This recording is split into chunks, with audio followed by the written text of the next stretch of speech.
Hello and welcome to episode 37 of Buxton Barrowman, where I talk about Buxton and clean up the town at the same time. Today is about the hamlet of Hargate Wall and the Hargate Hall. Now Hargate, the hamlet, is believed to have been first settled on around 700 to 950 AD, with the Old English of the name not being at all similar in meaning today to what it is, as the original name is thought to be Herd Farm by the Spring, pronounced somewhat like Herdwick-Waller, which you can see how the name sort of evolved into Hargate Wall as it is today.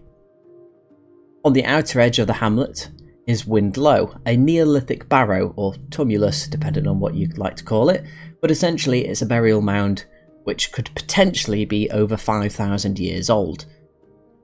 And archaeology work has revealed the remains of a chieftain, his family, and a woman who was from a Celtic tribe, as a Celtic necklace was found beside her. This necklace is now in Western Park Museum, Sheffield. As you can see, it's a stunning necklace made out of bone and jet. The hamlet itself is only small, consisting only of a few farmhouses and cottages, so nothing with a lot of historical records, apart from the aforementioned Hargate Hall. This impressive late Victorian era building was built in 1899, originally owned by Joseph Wainwright, but during the construction changed hands to Robert Whitehead. Once Whitehead took over, some additions were made, including adding an extra storey to the tower above the door, a coach house, he added stables, a lodge house, an orangery and a potting shed. As you might be able to work out from the additions, Mr. Whitehead was a successful businessman. Born in 1856, Robert came from a wealthy family, one that was quite well known as Robert's second cousin, confusingly also called Robert Whitehead, invented the modern day torpedo.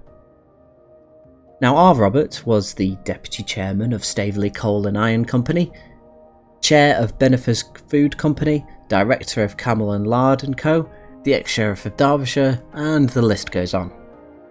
He certainly made a name for himself in many different trades, and of course in the tiny hamlet of Hargate. And Robert lived the rest of his life in his estate until 1938. Nowadays Hargate Hall is owned by Anthony and Julie Knox, who run the estate as a wedding venue and accommodation. So much of the information in this video is from them and their website, which does include the photos shown in this video and a 3D model of the part of the interior. So go check them out, the link will be down below. So this episode is short. Again, I'm still working 7 days a week. I couldn't find any time to do any cleaning, but the lake has remained clear from last time when I cleaned the algae out of the lake along with the people who owned the boats, which is good news for once. Well, that's pretty much it. I hope you've enjoyed, and until next time, ta-ra.